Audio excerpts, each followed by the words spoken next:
Hello, Clarice.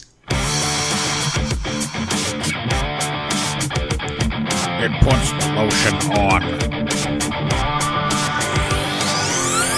Hey, folks. Jake and John podcasts, world's greatest podcast. That's what you're listening to right now. I'm John, and I'm here with my brother Jake, the other host. Hello, Jake. Hello, Mr. John. Hello. And I don't know what the fuck we're going to talk about today. We didn't really plan anything out, so we're just going to wing it. But the first thing I want to say is we've started a ritual in a sense now where before the podcast we go to this sandwich place called, was it Jimmy John's? I have it on the cup right here. And it's fucking good, man. I got the gargantuan. It's like their biggest signature sandwich with all the meats and shit on it. And it's really fucking good, man. And if you ever have been on the East Coast and you've had Wawa, it's comparable to that. It's that fucking good. But what did you get, like a veggie sandwich? Yeah, some big gnarly ass veggie sandwich on like 2-inch thick wheat bread. It's fucking good, man. So are you kind of back on the vegetarian train? I haven't been. I've been pretty much just eating whatever the fuck I want. If you can't tell by the size, I'm sitting here with my fucking pants unbuttoned right now because I'm such a fucking fat ass. But no, that's something I'm looking to get back into. Actually, imminently, I went and got a gym membership on my lunch break today because shit's getting out of control, man. And it's not put the fucking genie back in the bottle, man. I'm fucking. What's your weight up to now? I think I'm camping right around 220-ish. 220. Okay. Yeah, I could be up as far as like 225 right now, I think. Yeah, that's not too bad. I'm at probably about 265 if I had to guess. So for me, that's pretty heavy. I'd say anything below 220 and I'm good. But well, the hardest part for me is this. I don't know, maybe like 2 years ago, year and a half ago or something. I decided to start eating totally vegan and not in a moral way. I don't, it wasn't for the animals or anything. It's for my fucking health, right? So, but yeah, I started eating pretty much an entirely vegan diet, based largely off of Joel Fuhrman's book, Eat to Live.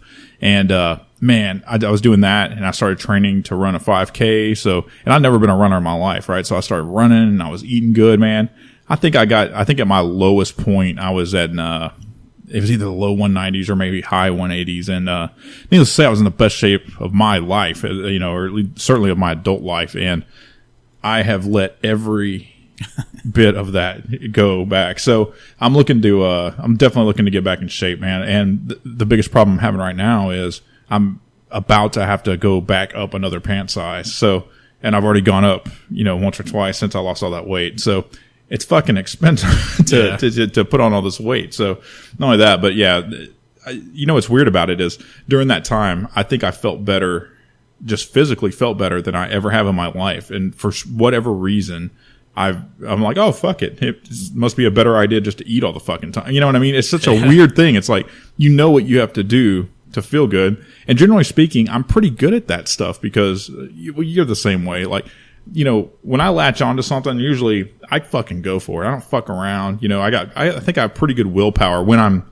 applying myself. You know what I mean? But that's what I haven't been doing lately, and it feels kind of chaotic. So I'm ready to like start tuning that back in. And I've never really been a gym rat, so I'm looking to kind of develop a gym workout plan too. So that's something that I'm gonna have to be doing. Working on this weekend, figure something out.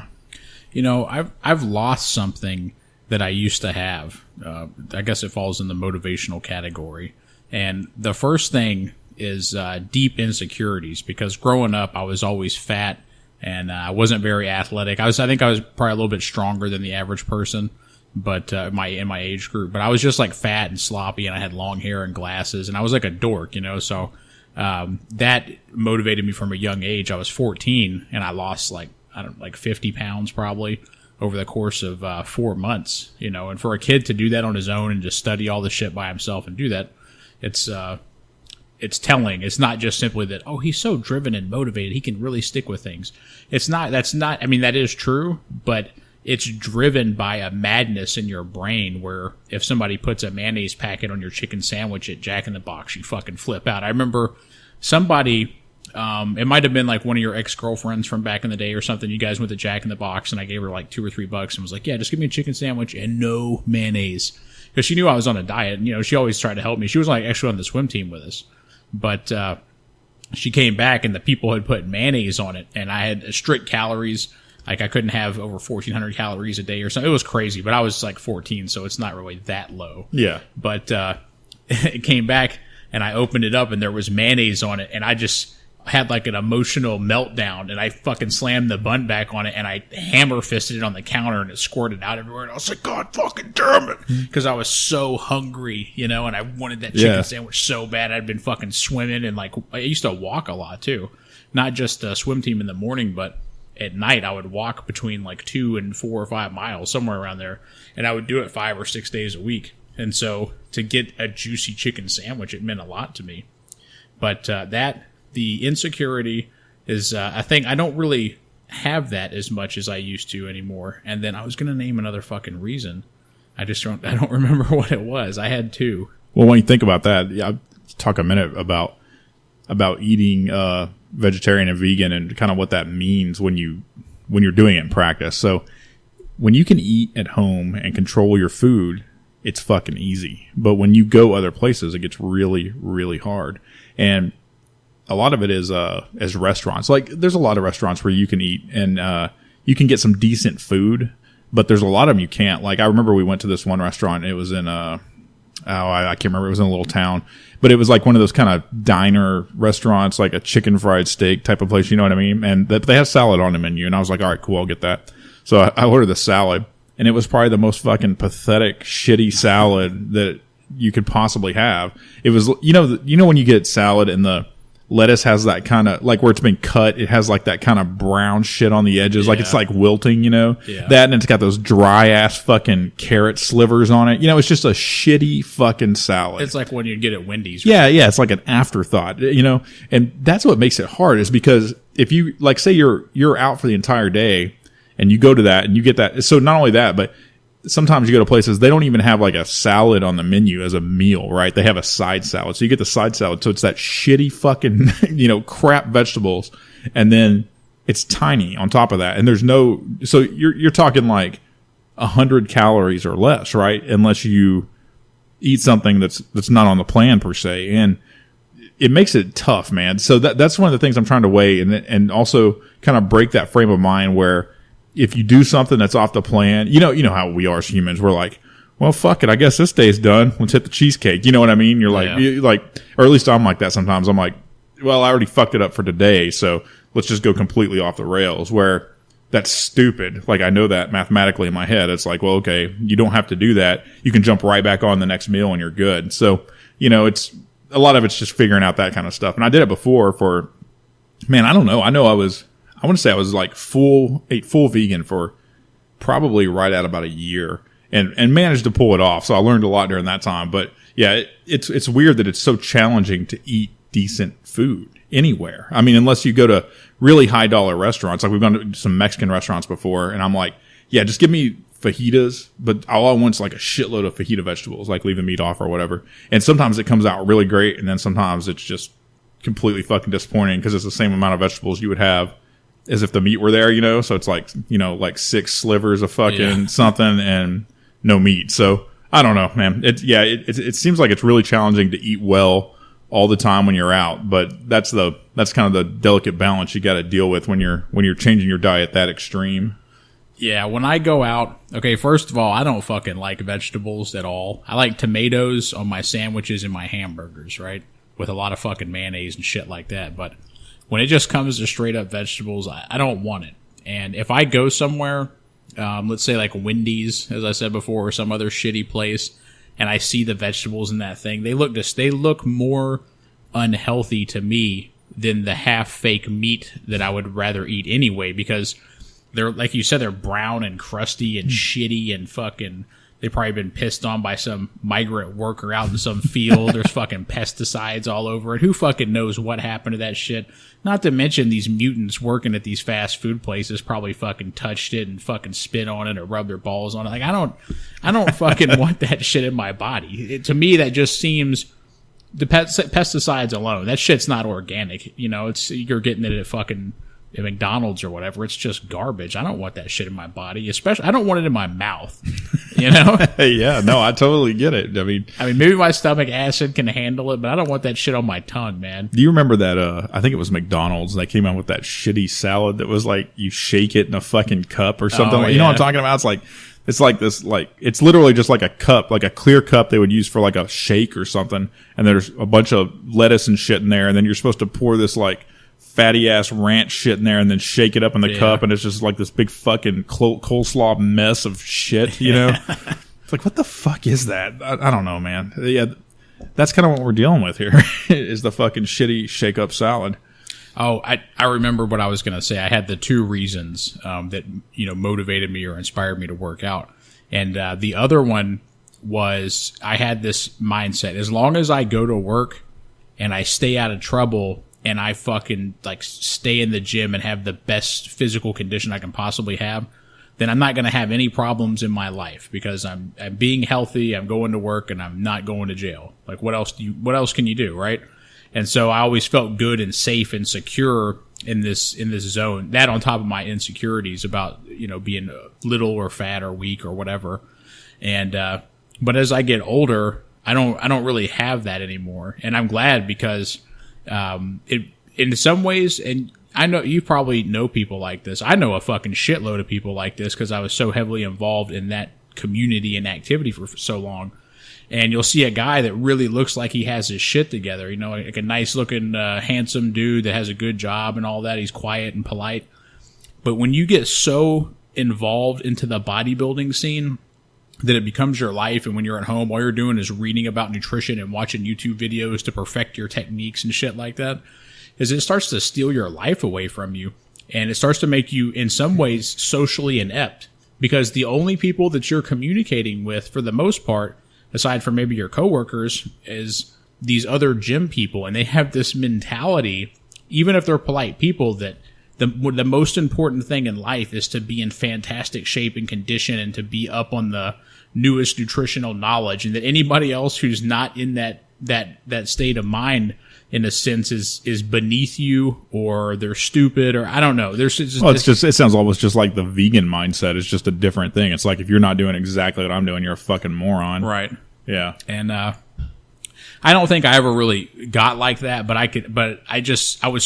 that's all I cared about.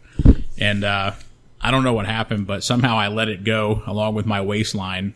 And I don't know. I feel better though, emotionally. But of course I want to get back in good shape, but not like I'm trying to fucking prepare for the Olympics. You know what I'm saying? Yeah, yeah. It's just too much stress on your body. Like my knees and my shoulders are fucked up, and all kinds of shit's wrong with my body from all that bullshit. But you know, it feels good to be in great shape, but it's not. I'm trying to think of the right way to put this. It's in my mind, I thought if I'm in the great shape and I do all this, then all my problems will be solved. But then once you like peak out after you've been on a program for 3 or 4 months and your body fat's like 7% and you're strong as fuck and all that, it's like your body and your mind just gets burnt out because it didn't solve all your problems. You don't have women falling into your lap. You didn't fucking make a bunch of money. You're not famous. You know, you're just healthy. That's all that happened. And then it comes crashing down, and then what comes next is going to fucking Kroger's in the middle of the night and getting a bunch of fucking snacks, you know, cakes and fucking chips and all kinds of shit, and then you try to eat the pain away, right? Well, do you think it's just kind of like, it's the idea of the journey being more fun than the end? I mean, it's, you know, sometimes when you set a goal and getting to that goal, I know at least a lot of times for me, not just so working out or anything, that's the fun part, right? Is the journey. And then once you kind of get there, it's like, well, fuck, what do I do now? You know? Yeah, it's the anticipation. And that's true in so many parts of life because the whole time you're thinking, man, it's going to be so fucking badass when I do this and I get this done and do that. And then when you get there, there's nobody at the finish line waving flags and ready to suck your cock. You know, you're just there and nobody fucking cares. You know, like good for fucking you. Yeah, it seems like the proper way to handle that is to manage them more in the terms of micro goals rather than, or you know what I mean, like small goals, several small goals rather than one large goal, and then just keep building those goals on top of one another rather than having one huge goal. Because I know you and I are both fairly decent at this when we want to be, is having this huge goal and just fuck the small goals in between. We're going for that. And then once you get there, it's kind of like, well, that was that, now what, so yeah, I've thought about that a lot as far as just like internal motivation, is thinking, well, I'm not going to set some kind of end goal, because then when I get it, that's kind of it. Right. So I think in terms of my goals, I think my end goal is going to be to remain in a healthy state, not to, get my arms to a certain circumference or something like that. It's going to be more like my goal is to maintain my health, so, and that's something that you can work on forever. That's funny that you mentioned that, the get your arms a certain circumference. There was a while where I was caught up into that. And because if you look in Arnold Schwarzenegger Encyclopedia of Bodybuilding, there's actually, it's sort of, I don't want to say calculator, but it gives you the ratios that all your dimensions should be for you to have perfect symmetry. Now, obviously, perfect symmetry is literally impossible, but there are people who can get fairly close based off of those numbers. But the number one thing to get there is genetics. You have to be genetically set up to be symmetrical in the fucking first place. Right. But anyway, I'm not set up for that. I didn't realize that for many years until probably 3 or 4 years ago, because you really need to have great genetics to pull that shit off. But I would get so caught up in it because I wanted my calves to be between a 1/4 inch and a 1/2 inch larger than my arms, my biceps. Because to me, based off of what I was looking at, okay, that means I'm symmetrical. That's the most attractive. It looks the most athletic. It's the most functional for, you get caught up in all this shit, because if you have perfect symmetry, then you have perfect balance and you have perfect this, and like your body mechanics are good and all this shit, but it's a bunch of fucking horse shit. I mean, it's true to some degree, obviously. You don't want to have fucking 13-inch calves and fucking 30-inch arms, but I got caught up in that shit too, and it becomes fucking maddening because you get so close, and then, but the thing is the water that your body is holding, and like when you use creatine or like your sodium intake, a bunch of fucking carbs, all this shit, that has a lot to do with the size of your muscles. It'll give you like a 1/2 inch or possibly even 3/4 of an inch, depending on how hydrated you are or dehydrated. And it's just a fucked up game, dude. And I don't ever want to get involved in that again. I think what I'm trying to say is I am going to get back into fitness, but for the right reasons, and it's for long-term health, and I want to make sure that my girl stays attracted to me. I don't want to get too fucking crazy. I'm already my weight's up a little bit. I need to get it down, so I don't want to fucking get out of control with that shit. Yeah. I'm kind of the same way. I just want to look a little better where I don't look like a big fucking grimace. You know what I mean? Purple shirt and look like a goddamn bowling pin. Like a fucking triangle. Yeah. That's yeah, because sometimes, man, especially like, had fucking a bunch of pizza the night before or something and get all swole up on water, man. I just feel like a fucking big gelatinous slob, dude, where you can just like meld into a corner. And yeah, fuck that, man. I'm tired of that. Yeah, I took a shower last night, but before I did, I went out and got some delicious wings. And when you go out and get badass wings, it's just fucking loaded with sodium. And on top of that, I was drinking a Diet Coke. And so I get home, I'm bloated as fuck. Not only because I'm retaining all this water from the salt and fucking all that shit, but the like gas buildup from the soda. Yeah. And anyway, so I get naked and I fucking get in the shower and I'm looking down. I'm going to wash my cock and my balls and all that. And I can only see like the head of my cock. I can't really see my pubic area because my stomach's so fucking bloated. And plus some of the weight that I put on, I'm like, holy shit. This has to fucking stop, dude. Like, what is this? Because you hear jokes about that, people who can't even see their dick. Yeah. And I'm fucking like 3/4 of the way there. So fuck that, dude. But thankfully, I took a huge shit today, and like I could see at least half my dick and some of my pubic area. So I didn't feel as bad. But it shows where I'm going. If I continue this trend of not exercising and fucking overindulging in delicious food. We have a lot of Mexican food around here, and that's one of my biggest vices, dude. And if I can't get to that, I'll go to Taco Bell and get the XXL grilled stuffed chicken burrito. That motherfucker's good, man. It's like, it's not as good as a legitimate Tex-Mex mom and pop type of place, but it's fucking good, man. For like $3, it's the shit. Yeah. Well, so I think what I'm going to try to do is, well, just because of my lifestyle and my kids and all that stuff, it's not going to be very easy for me to work out like in the evenings or afternoons. So what I'm going to be trying to do is, I need to leave my house like by like 7:30 to get to work on time. So I'm thinking that I'm going to start hitting the gym at like 5:30 or something like that and try that for a while. Like, you know, don't let like, I don't know, man. I have a feeling that I'm going to be up like before the sun a lot, which is, it's something I've done before for in attempts to exercise, but I'm hoping that this time, now that because a lot of times what I've been trying to do is exercise at home, and that sounds great in theory, except for if like I said, it's hard for me to do in the evenings because, you know, we're getting the kids ready for bed and feeding them, and, you know, you don't want to be gone that much for that. So what happens now is I get up early in the morning with the intent of working out the house, but the thing is I can't make any noise because if I wake up the kids, like it's on, dude. Like they're not going back to sleep. You know what I mean? So I have to be able to get out of the house to where I can be like comfortable and making noise and like, you know what I mean? We're not walking on eggshells. So that means, yeah, it looks like 5:30 is probably going to be where that lands. And so, yeah, you'll be, fuck. I was trying to hide it from the mic, but it came out. But, so are you wanting to do more of, I don't want to say CrossFit, but more of that type of training, or are you going to try kind of more the old school blood and guts with weights? You know, nothing too crazy, but you know, core compound movements, that kind of shit. I have a couple. Well, you know, and that's a good question. I'm still kind of developing the plan in my head and trying to figure out what I want to do because I have two kind of goals. Like, I would like to get back into running again because that's something I enjoyed, and I feel like I got a lot of benefit from it. And so I think I want to try and at least run some if the time makes sense. And then as far as the weightlifting, I don't really have a plan yet, but I'm not going to be going fucking crazy. Not like CrossFit, like kill myself stuff. Right. I mean, I'm thinking more probably like something more along the lines of just traditional workouts. You know what I mean? Like the regular old machines and, you know, the kind of tried and true method. Yeah, that's what I'm into also. It's, especially if you just go the all free weight route, and did I say free weight route? Whatever, who gives a fuck? But if you just go that route, I think it's more fun when you're in there. It kind of gives you, especially if you're into like the old school bodybuilding, like you look at the old pictures in black and white and shit, and it's all fucking hardcore, and they're in their dungeon gym.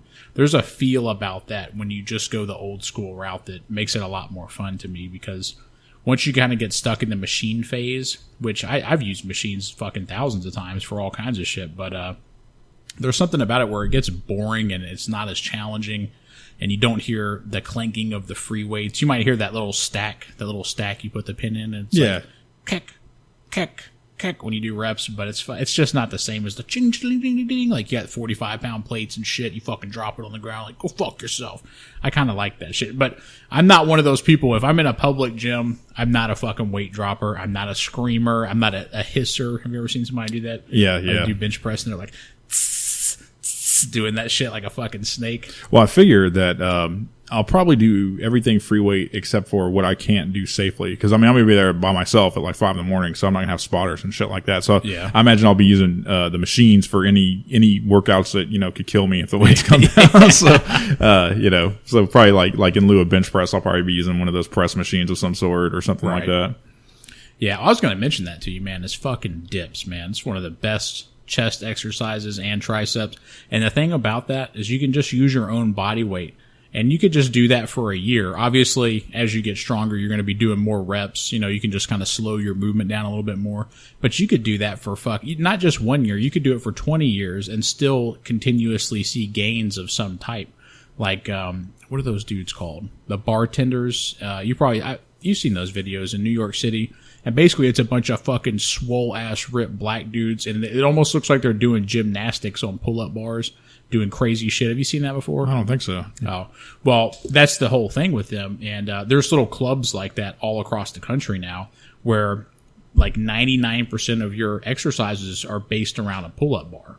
But if you know what you're doing, you can easily do your entire upper body all the way down to your fucking, you know, your pelvis on a pull-up bar. And then afterwards they'll do like squats and shit like that for their legs. But it's crazy, man. You can get fucking jacked like that. But have you seen these dudes that do like the hardcore calisthenics type things? Like there's a group on Reddit I was looking at. I think it's called Body Weight and Fitness is the subreddit for it. But these are the people that do like the human flag and stuff that, like, you know what I'm talking about, where they like hold onto the fence and like actually hold their body weight, you know, completely out. And to me, that is like some of the most impressive stuff. But I almost feel like I need to get in shape before I could even like begin that program. Cause this is impressive what these people can do with just their body weight exercises and just the raw strength. Cause this is, to me, and I could be wrong, but it looks like it's a lot different than just like if you were in their weight training. Cause these people are strong and different. They're more strong like gymnasts. You know what I mean? Like these are people, the dudes doing like backflips and shit like that. You know what I mean? They're ripped, but they're not just like gigantic. You know, they're more just like clearly in just really, really good shape, just shredded, you know? Like if you pictured a gladiator, how a gladiator would look, it's like that. Yeah. It's like they're much more like agile, you know, and nimble than somebody who's just, you know, can barely move their arms. They're so big. And yeah, to me, that's always been really fascinating to me. But when I look at like their kind of workout regimen, it's like, holy shit, because you got to do a lot to get to that. And you got to do a lot for a long time. And that's been one of the things for me is just finding time. But I feel like I may have that kind of worked out now where, if I can get a good solid hour in there where I don't feel like I'm rushed, I feel like that's a good start anyway. I'm a long way off from those, badass calisthenic dudes though. Yeah. Well, and I don't say this like pompously, but I think with our genetics, you and our brothers, we have similar genetics, the way that our bodies are shaped and our bone structures. Is I feel like you'll put on strength and muscle fairly quick because a lot of it is just conditioning your nervous system those first couple of months and just getting like the confidence in your brain when you're trying new crazy shit or whatever. And once you have that, you start with new gains anyway. Like the first couple of weeks, you're going to see quicker progress than an advanced person would see. But once your nervous system is really into it and you're locked in, that's whenever your shit really starts to skyrocket. So, yeah.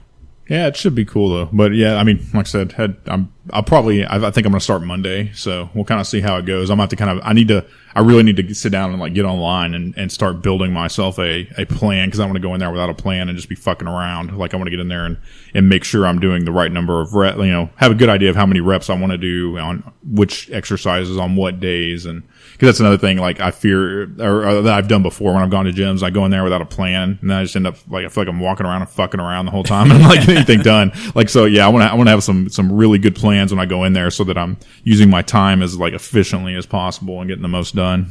Yeah, I'm going to the grocery store, I think on Sunday, and I'm going to get some fucking, my diet's basically going to be this. It's so simple.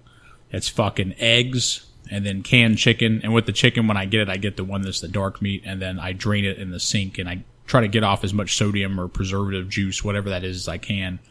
And then they have the quick rice. Those packets you put in the microwave for 2 minutes and you can eat it. Yeah. But they have them with quinoa now. And so quinoa is much better than rice nutritionally, more protein and fiber. Do you have a rice cooker? I do. Dude, yeah. They're cheap as fuck, but like you can make raw quinoa in a rice cooker in no time, like as quick as rice. Yeah, I've made it here. I've got actually a couple of bags of quinoa. Oh, nice, yeah. But the reason I choose to do it like that, and even the eggs I'm getting, they're already boiled and they come in this white bag. It's for me is to make it instant and to save time, because whenever I start getting frustrated and I'm trying to prep meals and shit like that, I might just be like, fuck this.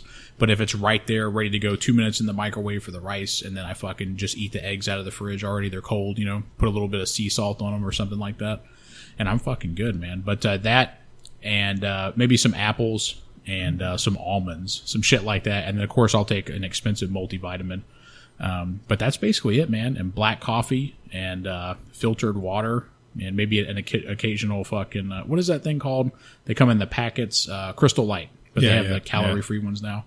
And that's pretty much it, man. And just fucking. But that's we were talking about a minute ago is being the most efficient that you can possibly be and getting to your goal as fast as possible. Because to me, especially if it's fat loss is my main initial goal, I want to be taking off a minimum of 2 pounds a week, but no more than 3. Yeah. So I've found and this is probably just about where it has to be mathematically, but I find that if I want to lose 2 pounds a week, I got to eat right in the ballpark of 1,500 calories a day.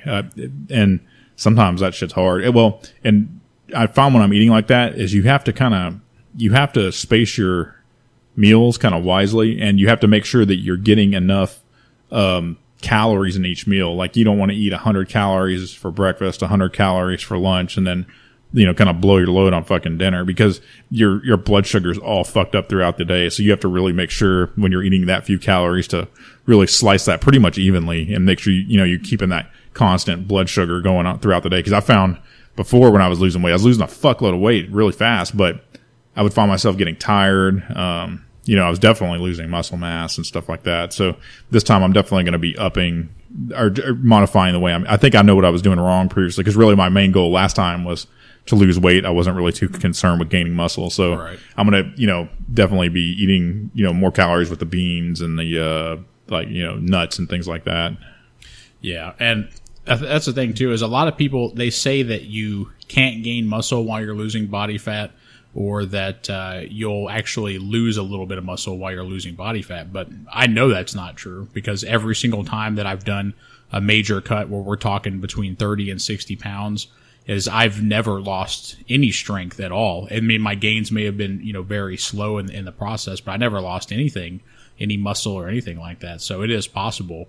And I think the way to get the absolute best results, and this is for men and women, is to be on a legitimate resistance training program with weights or even machines, along with a mild type of cardio. Unless, of course, you're training for something specific like a marathon, you need to run more. I get that. Yeah. But if we're just talking about you want to look the best that you can, the fastest you can, man, in my opinion, you got to do weight training along with a mild form of cardio. Yeah. I think we'll see how it works out in real life. But I think what I want to start doing is like running, for half an hour every other day and kind of see how that goes along with use that pretty much as my cardio, and then go, along with the weights and kind of see where that takes me. Cause I know just from experience that, when you're running and you're doing it consistently, you lose a lot of weight really fast. And then when, but now I want to combine that with weights and cause that was kind of the thing about, even my wife made fun of me and shit. She's like, you look like fucking Ethiopian and shit. Yeah. Cause I lost a shitload of weight, but like, my arms were getting thin, and like, I was thin. I was very thin. Yeah, well, it's your thinnest. I was like, holy fuck, man. Yeah. You're a slender motherfucker. Yeah. Cause I got down to like, was I wearing size 34 pants? Maybe size 32. I don't know, man. But yeah, I had to get pretty thin. I'm not remembering right, cause I could have sworn that you got down into like the high 170s. Maybe not. No. Yeah. No, like at my peak, it would have been like, it was either mid to high 180s was like the absolute lowest I got. And I was getting pretty fucking thin then, you know what I mean? Yeah, you were slender, man. But all I was doing was running though. I wasn't lifting weights, wasn't doing push-ups, wasn't doing shit. I was running consistently every other day. But I felt really, really good though. That was kind of the upside of it is, and I think if I just do it in combination with weights this time and kind of keep the proportion, I think I'll be a lot better off. It'll just look better in general and hopefully feel better, Yeah. But before you weren't eating a lot of protein, right? I know you were getting protein in, but you weren't eating like 130 grams a day or anything like that, right? No, not at all. To be honest, like gram-wise, I wasn't really tracking any of that, but, my primary sources of protein, high levels of protein would have been from like beans and things like that. Cause, I wasn't eating any meats or anything. So it'd have been like soy products and beans and nuts and stuff like that. Yeah. Well, there's evidence now that's, I don't even know if it's evidence. It might actually just be a straight up fucking fact now is, the old school mentality with bodybuilding is protein. Yeah. So most guys are taking in, even if they're beginners, are taking in 200 or 250 grams of protein a day, but they don't really need that, because now they're saying that your body is only going to use so much to actually repair muscle tissue, and then the rest of it is just going to be used as an energy source. And the thing about that is, there's ups and downs to it, because it takes your body more energy to burn protein, to burn like 1 calorie of protein. I'm trying to think of the right way to word this without sounding like a total fucking idiot. But basically, it's more challenging for your body to burn protein than it is for, say, like a carb. And so if you up your ratio of calories for protein, your body's working harder and burning more calories in its inactive state. So it's good to go with a high protein. But the downside of that is, of course, constipation, really smelly fucking farts if you get too out of control with it. That stuff, and that's one thing about if you really get to where you're eating all vegetables is that, like, when you first start doing it, like if you're coming off just eating like standard American diet, it fucks up your stomach for like probably a good week or so. I mean, I'm not talking about like you shit in your pants, but I mean, you can tell shit's going on, your stomach's gurgling and stuff, and that lasts a good week. But after that, at least in my experience, you like forget your digestion system exists, which I think that's how it's supposed to be. Like, you know what I mean? 'Cause I wasn't having stomach issues. I wasn't having any of that. It felt like my body was just performing as it should. And like you were talking about with the protein and stuff, there's a lot of vegan bodybuilders out there, that like, look at Doyle from the Misfits. Now that dude very well may be on steroids or something. I have no fucking idea, but he's a fucking monster and he's a vegan. You know what I mean? Yeah. And he's like 50 years old and he's in better shape than 99% of people like half his age. You know what I mean? But there's a whole like kind of movement around that of vegan bodybuilders. You can check these people out and they're in damn good shape, man. I think everybody's still kind of fighting around that though, because the protein fight is constant. You hear that all the time, and I don't know enough about it to speak on it other than from what I understand, people eat a lot more than they need and they worry about it a lot more than they should. Right. Yeah. See, I'm with the vegetarian thing completely, because if you're a vegetarian, you're shitting good. We've all, what I'm saying is you and I both have always had stomach problems, and but whenever you went on the vegan or was it vegetarian or vegan? Yeah, vegan. I went hardcore for a full year. But you were shitting like a champion, right? I mean, just a solid submarine, clean.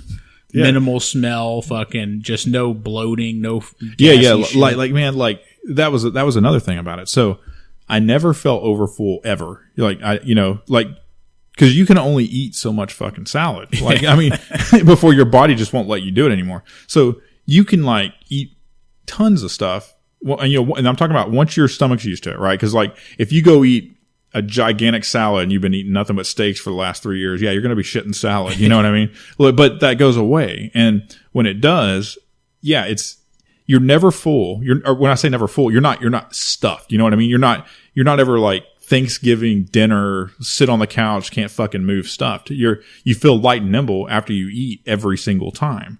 And not only that, but yeah, like you're saying, like your digestion is something you're not even thinking about because your stomach's not gurgling. It's not doing weird shit. You're not heartburn and all that shit. Gone. 100% gone. Right? Like all these things that we're like trying to fight through other methods just fucking go away. And it's really, really easy if you think about it. It's just a matter of getting in the mindset and doing it. Cause like that's the thing I hear the most. Cause people be like, hey, what are you doing with that? And I'm like, oh yeah, I'm eating vegan, no meat and no animal products for that matter. And they're like, oh, fuck, man, I couldn't do that. What do you do about protein? Everybody asks you about what you're doing about protein. And the thing is like, since I'm not like a bodybuilder, I don't really give a fuck. So I'm like, yeah, just don't fucking do it. You're like, yeah, you could do it if you wanted to. You know what I mean?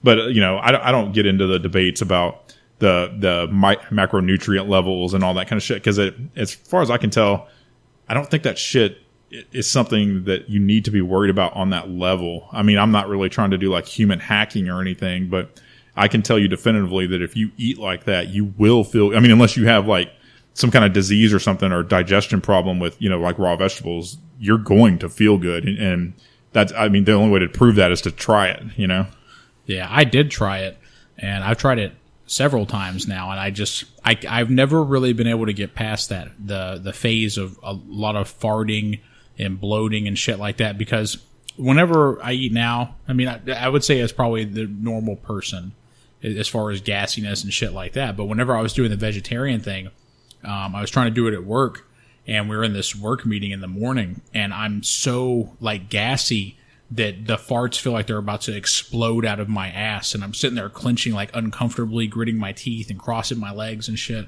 And I'm just like, oh my fucking God. And I got to excuse myself, and I go in the bathroom and it's just fucking, and I don't know, man. That happened I think I stuck with it for 5 days at most. What kind of stuff are you eating, just out of curiosity?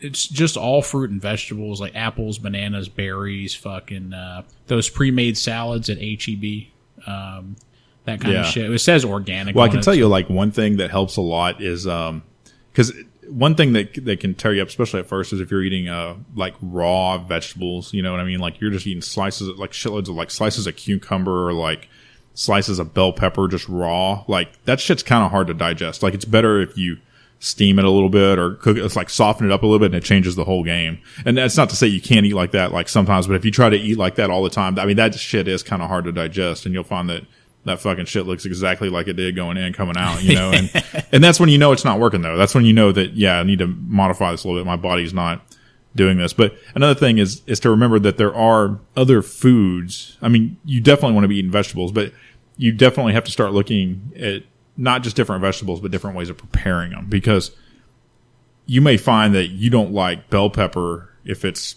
raw at all, right? It sucks. But if it's like, if it's cooked down a little bit, it gets kind of soft, it's a whole different animal, you know what I mean? And it's just kind of figuring out those things. And not only that, but experimenting with spices that are not salt, you know what I mean? And adding flavor to things. That's really the name of the game and I would say also is not trying to replace foods. Like, don't say, oh yeah, this bean burger is replacing a hamburger, because you're going to be disappointed every fucking time, because it's not the same thing. So I think the most critical thing is to think of it. It's a different food. You know what I mean? Is not say, oh, this is my replacement for a hamburger. Just be like, hey, this is a different food that I'm eating, because I think that's what people try to do. They're like, oh, well, I'm going to try to make this fucking vegan cheese sauce cake. And it's like, well, animal products don't exist in the vegan world, so it's not going to be fucking cheese. I'll tell you that right now. I mean, it may have a semblance of cheese, but if you're expecting it to be like a slice of Gouda or something, that's just not what it's going to fucking be. So it's a way of thinking. It's just remembering that, yes, you are eating different foods, and to kind of get out of that mindset of I'm missing out on something, because I think that's where it fucks up a lot of people. They're like, well, I just can't make it without eating cheese or something like that. It's like, well, yeah, you can if you want to. You know what I mean? It's all how bad you want to do it. And not only that, but the food is good, because if you do anything for a few weeks, your kind of taste and habits change, right? Like it's like when you quit smoking or something. Like, yeah, it sucks for the first week or two, but after that, it diminishes quickly to the point where you're not thinking about it every day. So it's like anything else, man. It's building new habits and not only that, but just sticking with it long enough to become a habit instead of just like a trial period. That's one of the first signs of failure. If you're talking to somebody about nutrition, or they're going to get on a diet or whatever, they tell you about their goals and shit, but I fucking love chocolate so much, and I can't do without cheese, like you said. And those to me are immediate signs of failure. Because when you go into it with that mentality, you're going to fuck yourself. Well, you're already building in contingency plans to eat that food is what's happening. You're like right out of the gate. And I think that if you talk about it, like, cause you and I both know it, cause I've even done it, cause you've been eating, you've been like kind of lifting weights and eating healthful for a long time, or a lot of our childhood and stuff. And I can remember distinctly one time, you were trying to help me out with some stuff, and I was like, well, what about, eating this and this? And I was doing that exact thing, right? Is I was already kind of trying to build this contingency of, okay, I'm going to maybe try this diet, but how do I fit all this fucking bullshit food in there? And you're absolutely right. That was like a forecast of failure, because it's because you're not thinking about it right. You're thinking about it in terms of, how do I find direct replacements for these things that I want to eat? Or how do I fit in these things I want to eat into this new lifestyle? And you have to understand that they're distinctly different things. And while you may be able to, yeah, you can have some cake or something every once in a while, but that can't be a daily food. You're not going to eat ice cream every day. That's not, and I think you have to say it bluntly. That's not how fit people eat. That is not the food of fit people. They don't eat that shit. It's kind of like Donald Trump's, I'll say this, and like an asshole drinking a Diet Coke right now, but he's like, I've never seen a skinny person, drinking a Diet Coke. You know what I mean? And I don't know if that's 100% true, but the point is right. You know what I mean? It's the fact that you're trying to have these replacement things for things you want that are not healthful alternatives. And it also kind of builds up the mentality of having a cheat day. Yeah. And those cheat days soon, more often than not, get out of control. Yeah, they become cheat weeks and fucking... Yeah. And then you just go back to exactly where you started. But I think that, not just for me, but for you also, is where you started to find success quickly is after you started reading about nutrition. And then it made sense to you why you should or should not eat certain things. And then you see food as like a fuel, a means to an end, a way to live. Yeah, like I would recommend, and like I fully back Joel Fuhrman's book, Eat to Live. There's a lot of people that don't, and that's cool, man. I'm not a nutritional expert, but I can tell you right now, that is a good fucking book, man. Because, and it's for that exact reason. It's because it fully explains why, because he basically does suggest that you eat vegan, okay?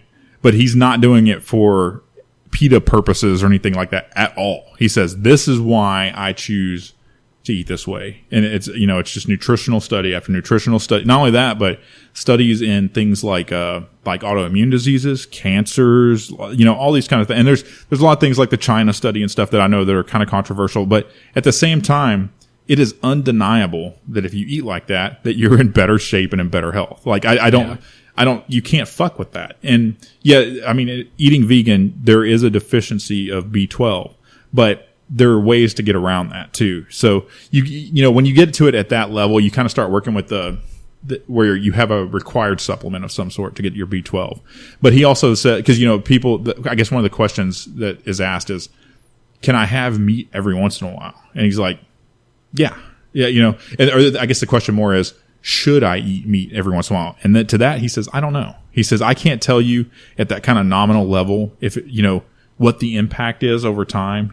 But, you know, he says, if you're going to eat meat, you should probably only do it maybe once a week and maybe, you know, 4 ounces or less or however much it is. You know, it's a very small part. So it gets to a point of just thinking about food differently and thinking about how you're eating differently. And it's being educated about why you're doing it. It's not just saying you should only eat these portions. It's saying you should only eat these portions, or you should eat these portions of these different foods because of this reason, because nuts have, you know, fantastic like antioxidant benefits, or flax seeds are proven to, you know, help prevent cancer, or, you know, I mean, and I'm fucking these up. I'm saying them in very simplistic terms. If you read the book, it's fantastic. And you think about, you know, why you're doing it, what it's doing for your body and how it's helping you. And I mean, I can tell you for an absolute fact, even though I've fallen off, I mean, and that was my choice, right? That was a poor choice on my part, that when I was eating like that I felt better than I've ever felt in my life. And like, you know, things like, you know, just not getting headaches, not getting, just because there's so many benefits, I think, like sub benefits of being healthy that we just don't realize. Cause like all the little shit throughout the day where you don't feel good, or like got a headache or got some indigestion or what, all that shit goes away. It just doesn't exist in that world where you're healthy. And I think that's, you know, you hit this plane where your body is supposed to be running, and it's like a whole different world than what we're doing right now, eating fucking McDonald's and Jack in the Box and all that bullshit, you know? Yeah. And not only, as you said, do you not have any more of those symptoms, but emotionally, you just feel, if you have mild depression and things like that, a lot of the times making an extreme and lasting change like that can have a huge impact on your happiness, your genuine you know, happiness. Now that you say that, so that's another huge benefit that I forgot to mention. So there's a couple of things, and this will seem somewhat anecdotal since it's just coming from me, but when I was eating like that, and I was also taking supplements, making sure my B12 was on point, my vitamin D and stuff, because I work in an office, I'm not outside all day. So I was taking all my supplements like I should be, and like I feel like my brain was more on point. You know what I mean? Like I felt like I was running at a higher level that whole time, just in all aspects, right? My body felt good. I felt light and nimble. I felt like my thoughts were clear, was sleeping good.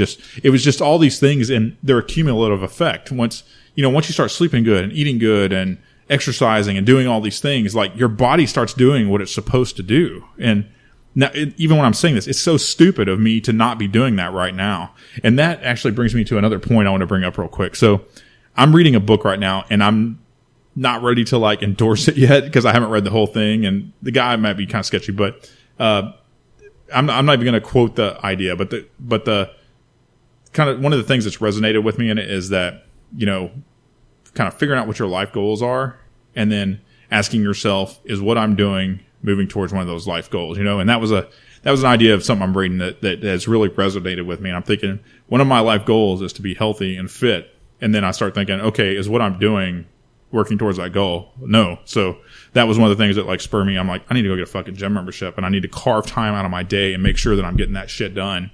And then on top of that, I need to get my diet on point too and quit eating all this fucking bullshit. Cause like right now, dude, I feel like I literally am sitting here with my pants unbuttoned and I just feel like a fucking fat ass and I just don't feel good. Like I don't feel great right now. Like I don't feel like running up and down stairs or anything. I just feel like lazy and slow and not like I should feel.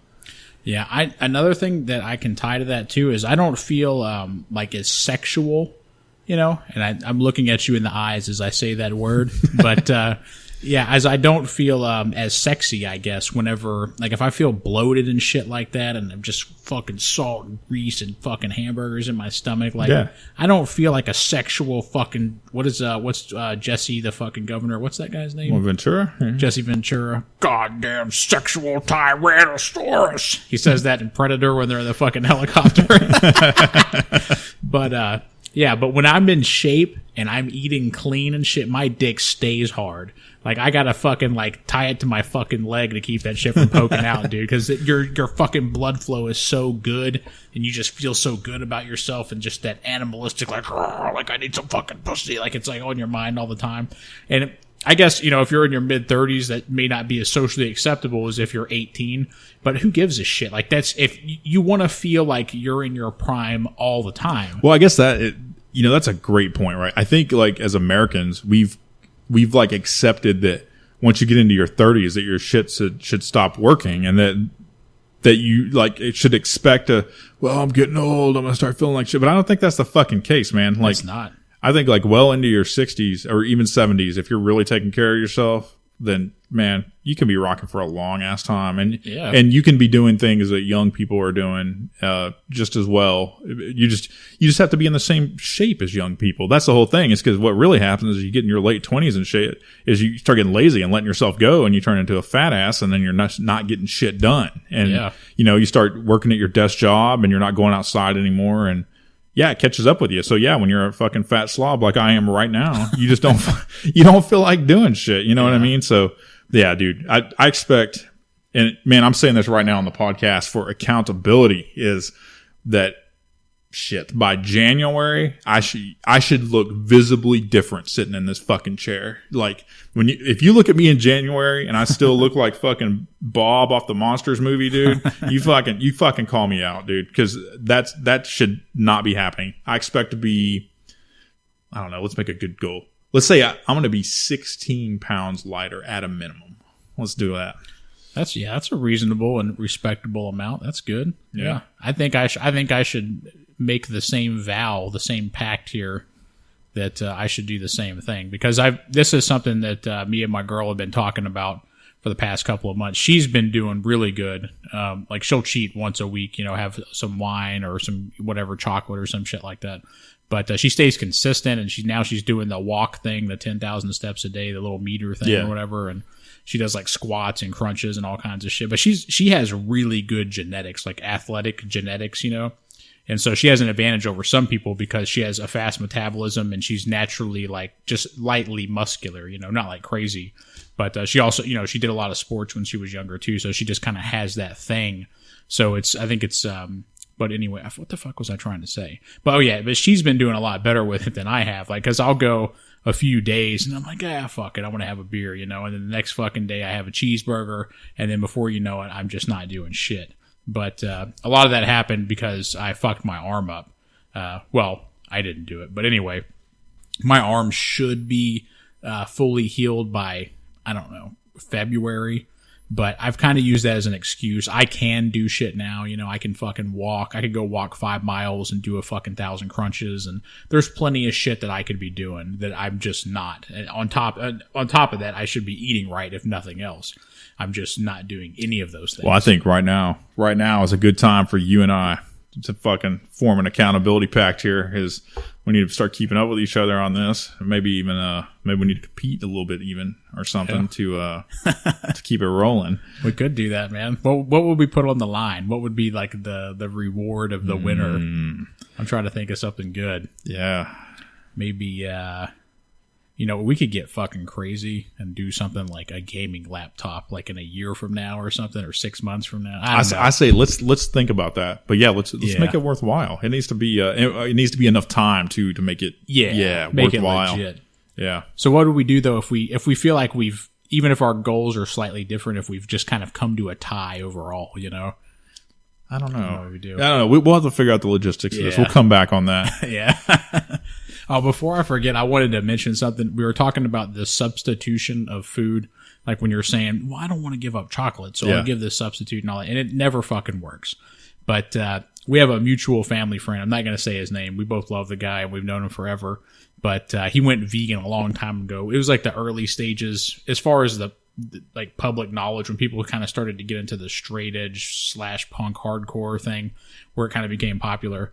And on top of that, he became a vegan. Yeah. And anyway, he moved away for a while, and then he came into town one night, and me and him were hanging out because like you were gone somewhere, I don't know, but he was like more your friend than my friend for sure. But I knew him since I was little, so I was like, hey, fuck it, let's hang out. So we went, and I drove him around, and we went and did some shit. And we were looking for a party or something, but it just didn't work out. And at the end of the night, we're like, dude, I'm fucking hungry, man. He was like, yeah, I'm hungry. And so he was like, let's go to the grocery store. I was like, dude, let's go to fuck that. Let's go like fucking Whataburger or something. He's like, I can't eat that shit, bro. I'm a vegan now. I was like, what the fuck does that mean? I didn't even fucking know back then. And then he explained it to me. I was like, oh, well, okay, you know, whatever. So we go to the grocery store, and we're walking down the aisle, and they have this one tiny section. It was like one or two of the glass doors in the freezer aisle. And they had vegan shit, you know, vegetarian shit in there. And it was fucking like hamburgers and hot dogs and just that type of shit. Yeah. And he got like 3 or 4 boxes of it. And I was looking at it, and I was like, it doesn't look very good. And he was like, no, dude, trust me, it's good, and it's good for you. I was like, whatever. So I got like fucking a thing of Pringles or some shit. And then we go back to our house. And he puts it in the microwave, heats it up and shit, and he takes it out, and he's sitting there eating it, and he gets like halfway through. He's like, man, this shit's fucking nasty, dude. And then not 10 minutes later, he's in the bathroom, and he threw up. And then I was just thinking to myself, like, dude, that doesn't seem fucking healthy to me. But obviously it's because that's the early stages of frozen fake. Well, I can tell you right now, like I can't remember the brand names, but the burgers you can get, like the vegan veggie burgers or whatever you get in the store, like the frozen ones. I wish I could remember the brands right now, but yeah, something about those. Like I've eaten those a few times, and I don't know what the fuck's in them, but like they make me like, they fuck up my stomach and make me feel like sweaty and shit. Like there's something in there that's wrong. So yeah, if you're gonna do that, man, make your own, like out of beans and mushrooms and shit like that.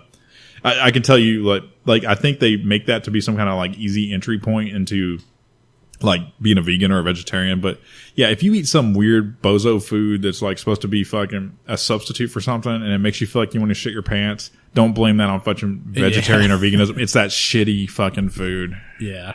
Well, to be fair too, this was back in like 2002, probably 2003, somewhere around there. So obviously there's been advancements in that shit. I feel like if it's those particular like veggie patties, I'm thinking if I eat like 2 or 3 of those, I would feel like I was going to puke. I mean, I eat one of them, and literally like it makes me like feel like a sweating. Like, you know, when your like stomach's fucked up and you're just like, you know, it's going awry. Yeah. Yeah. I know what you're talking about. It's a green box, right? It's soy patties or something. I've had those a bunch of times, and they do fuck my stomach think it's up. A Morning Star. Maybe that's not even, okay. Yeah. Morning Glory or Morning Star. Yeah. I don't want to, I think that's the ones, but yeah, they fucked up my stomach, and I just stopped eating them because it was clearly, well, that's another thing. So, man, I just keep thinking of more stuff about this. So that's another thing. When you start eating like that, you start realizing what foods it is that fuck you up too, because you have such a kind of tight control of your food. And not only that, but you're not eating food that has 5,000 ingredients, right? A lot of times you're eating just kind of one ingredient foods, or you have very tight control, or it's a couple of ingredients and some spices or something. So if one of those foods doesn't agree with you, it gets so much easier to identify what that food is. Because if you introduce something new to your diet, you know immediately, oh, that was the food that fucked me up, and you can just like throw that out. Not where you're eating like some processed food that's got 4,000 ingredients, and you have no way to isolate something and know if it's the one that's causing you any kind of problem. I don't know if we already talked about this, but I tried the gluten-free thing for a few days. Yeah. I went down the gluten-free aisle, and I just got shit that I like. And gluten-free fucking macaroni and cheese and Alfredo sauce and all this shit.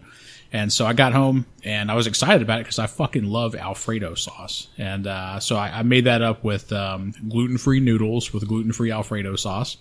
And fucking like gluten-free Parmesan or whatever the fuck I had. It was all gluten-free shit.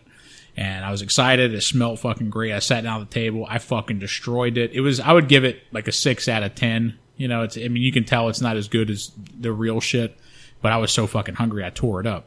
But like 5 hours later, dude, I felt like I had a brick in my stomach, and then I started to get that hot boiling feeling and the cramps, and it wasn't a good night, man.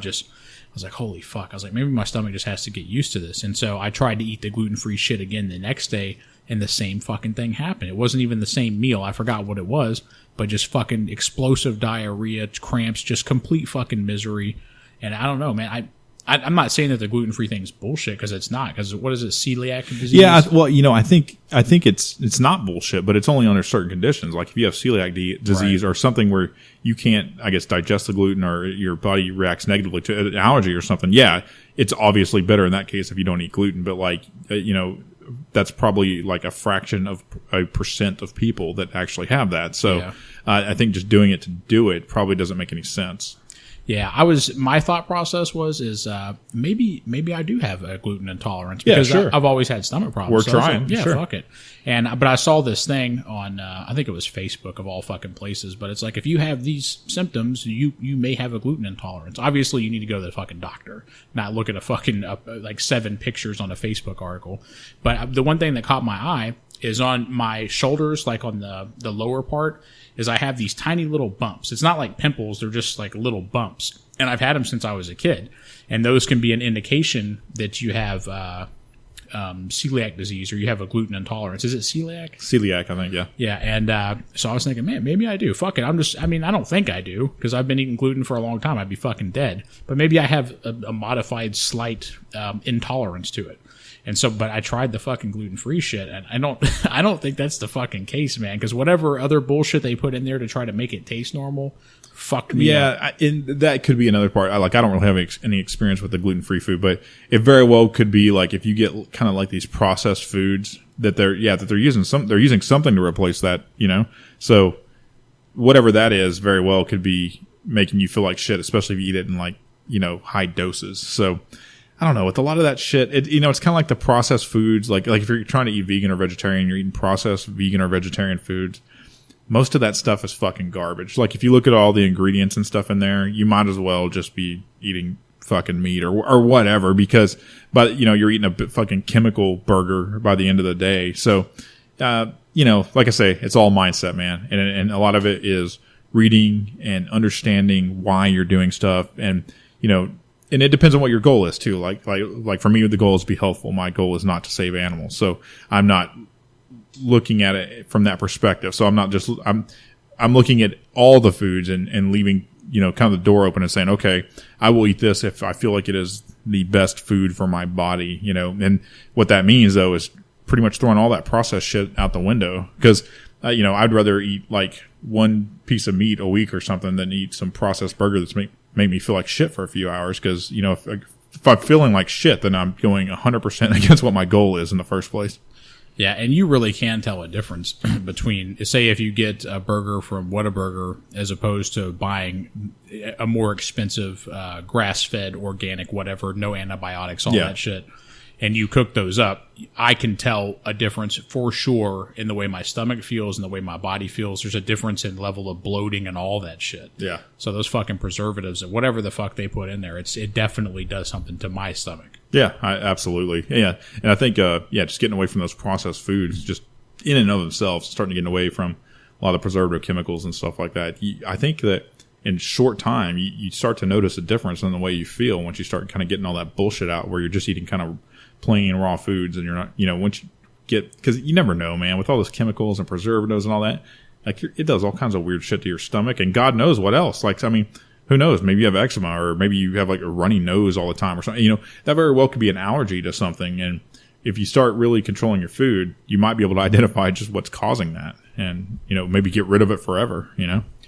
I do. And you know what I'm thinking about? This is kind of, I don't know if it's a good idea, but I mean, both of us have always been into medieval shit, and I'm really into fucking Vikings, just anything like barbaric and tough guy shit from the old days, you know, fucking slinging swords. But is a diet of just the shit that I imagine them eating, like a fucking big turkey leg and a thing of stew and some kind of, the fuck is that, motorcycle or something? But some kind of heavy bread and just live off of that shit and not lift weights the traditional way. Like go get a bunch of fucking 4x4s and just lift them and move them around in fucking random directions and shit. Fucking like set up a mock cutting wood system, that type of thing. I think you're talking about CrossFit, right? They're basically eating a paleo diet and fucking CrossFit, dragging logs around and but shit. less gay, I think. Just locker room talk. That's all it is. Yeah, a little less Scientology on your ass. Yeah. But yeah. No, I got respect for CrossFit. Absolutely, man. If anybody who's getting out and working out like that's a fucking animal, man. Yeah, it's hard to not just take a dig at it every once in a while. But that's the thing. Like with anything, is a lot of the times the negative aspect of CrossFit gets more publicity than the positive. Yeah. And what I mean by that is you get a supposed practitioner of it, and then they're not representing everybody, but you see them on Facebook, and they have rubber band systems all over them, and they're trying to do crazy shit. They're trying to do like barbell curls while standing on a fucking beach ball like they're a polar bear in a fucking circus. It's like, all right, look, man. There's a fucking line that needs to be drawn. You don't need to do that shit for athletic performance. Like, I was looking at this guy's video that he was doing that. He was standing on this ball while he was, I think he was doing dumbbell presses above his head. No. He was standing on a fucking ball and then, balancing, and he was kind of rocking back and forth. And then he had a medicine ball in his hand and he was slamming it into the wall and then catching it back and forth. And I was like, that's impressive. But I was thinking, like, what the fuck are you training for? And I'm reading the comments down there. That's basically what everybody was saying. It's like, that's impressive. And you're sitting here saying that you're developing all this new coordination, like all these words that nobody knows what the fuck they mean about, like his nervous system, diametric, cervix, fucking all this shit. It's like, what the fuck are you talking about? But, they get into this mindset that by doing all this weird, crazy, fucking just unreasonable shit, that somehow that turns them into the ultimate super athlete. But how are you going to prove that unless you set up a competition where you and 10 other guys are standing on beach balls throwing fucking medicine balls at the wall? Like, how else can you gauge that? Like, what fucking sport are you training for? Well, that's probably exactly what they do, right? I think they do have some kind of like. Well, yeah. I think I think that exists. I think there's like a CrossFit like nationals or so, or whatever it is, where they do get together and do all those fucking wild exercises and shit like that. But I did hear I heard a joke one day, and it was like, or if you want to torture someone, find a vegan that goes to CrossFit and force them to only talk about one of them. But it's that's all in good fun, man. I think that there's a few people on my Facebook that do CrossFit, dude, and they're fucking animals, man. Like I'm very envious of their dedication, like, because these people get up early ass in the morning and go out and like climb ropes and fucking all kinds of just crazy animalistic shit, man. They do it consistently, and dude, it's a lot better than my fucking fat slug ass laying on the bed. I'll tell you that. So yeah, I'm 100% in support of CrossFit. As long as there's a legitimate professional in charge that's not overtraining body parts or trying to get newbies to do dangerous lifts and shit like that, I'm all for it. It's when you look at the top CrossFit athletes, those are some fucking athletes, like hardcore fucking athletes that are literally like the fucking pinnacle of being a human badass. But yeah, man, fucking how much time do we have left? We're over an hour, so whenever. Oh, okay, cool, man. Yeah, I gotta go do something here in a little bit, but what else? I was gonna fucking say something. About stereotypes. We were talking about that before we started the podcast today when we went to go get our sandwiches, I think. And there is something about stereotypes that it is true to an extent, but it's not fully true all the time. But you can still kind of keep yourself out of trouble by it's probably true. That stereotype's true. Like, if somebody looks like they're a fucking gang member, I'm just going to assume they are until they prove me otherwise. I'm not going to go out of my fucking way to, befriend them, I guess, unless there is a direct need to do so. But I guess that also applies to CrossFitters too, is they probably, and vegans as well, get unfairly judged before they can even prove that they're fucking annoying as fuck.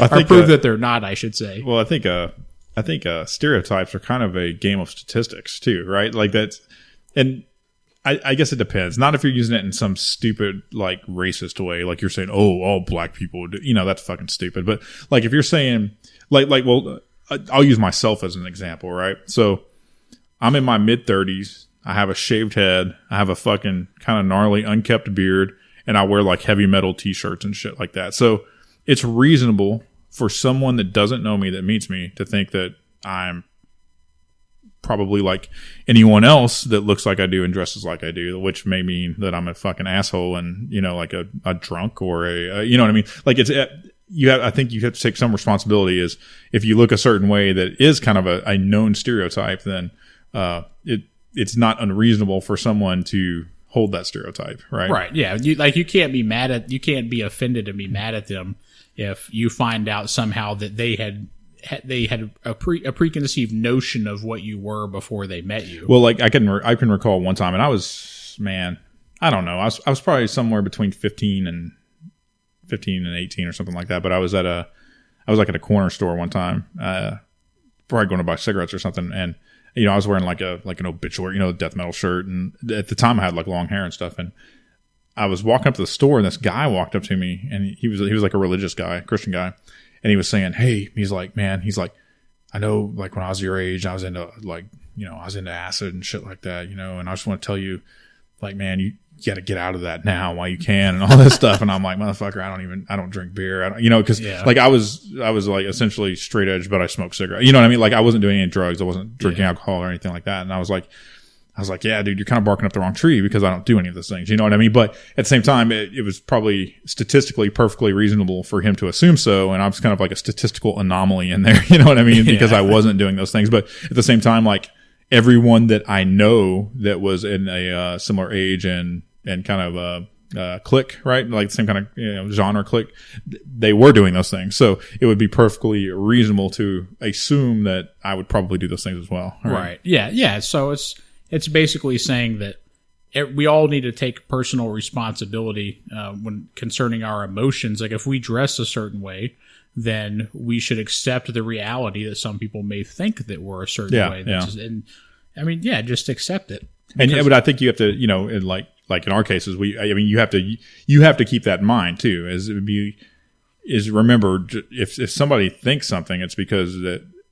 I mean, I don't know. This is almost like victim blaming, sort of, but that's not, you know, not really the same thing. Is that, you know, I guess you know, if I dress a certain way at my age, and you know, with all the factors considered, if someone assumes something about me based off that, then that's probably reasonable to do so. You know, you can't really get mad about that, and I guess you have to use that in your decision making of how you're going to present yourself to the world.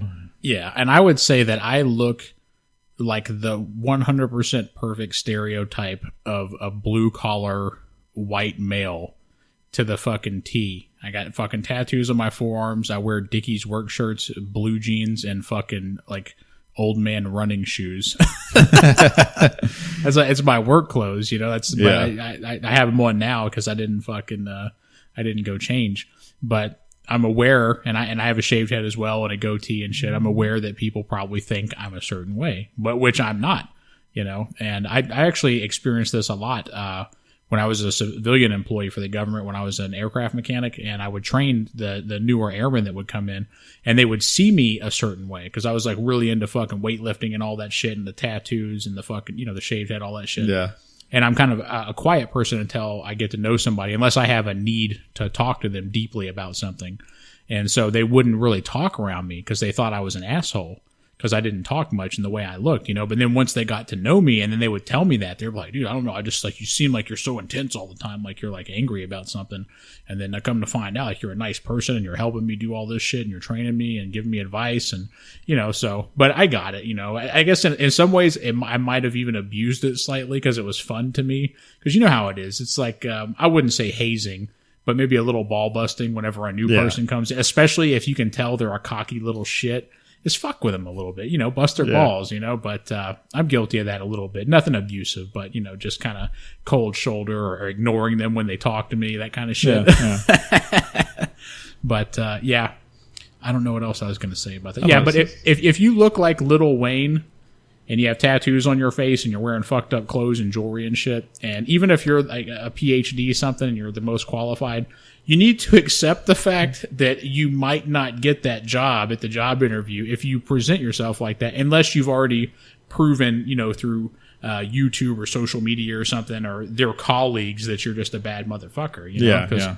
just accept responsibility for the way that you look. That goes for everybody, man. Yeah. I think stereotypes, it's kind of an interesting topic. And it was just something I was thinking about earlier in terms of the way we kind of determine how we are going to interact with people and things like that. And I think you can't do that without using stereotypes. Because people are like, don't be stereotypical like in your life, or don't use stereotypes to judge people. But I think that's like our way of kind of performing statistics calculations in our head of being like, this is most likely the situation based off this, and that's not entirely wrong, or you're probably right more often than you're wrong, I would guess. There's always the possibility of the anomaly, but I don't know, weird topic.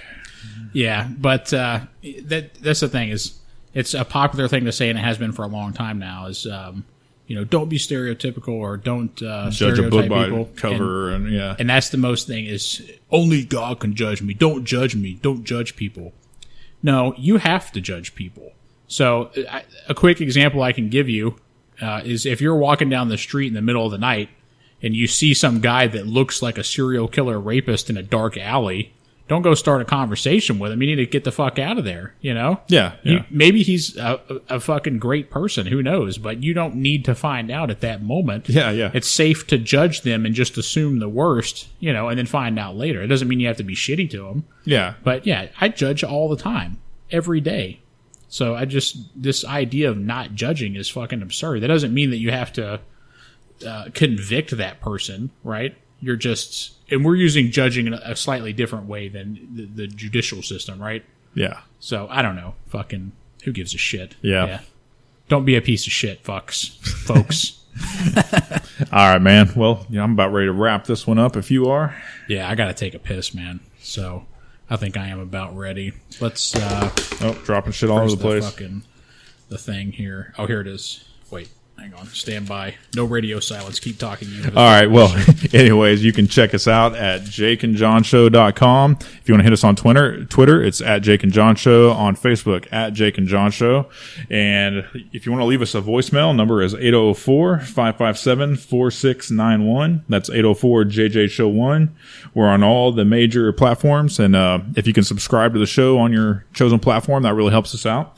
But anyway, until next time, I wanted to mention one other thing that it was actually your idea, is we're considering doing video streaming or video recording in the future.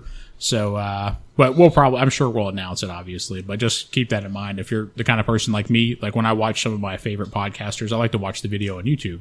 It's more fun, unless I'm in the car or something. But, yeah, so look out for that. We'll probably be talking about that in the next few episodes. Yeah, and as far as I know, we're still on point to have our first guest here pretty soon. As far as I know, we're still working out kind of the details of that, but should be a lot of fun. Fucking A, man. Well, let's get out of here, man. All right, take it easy. Peace.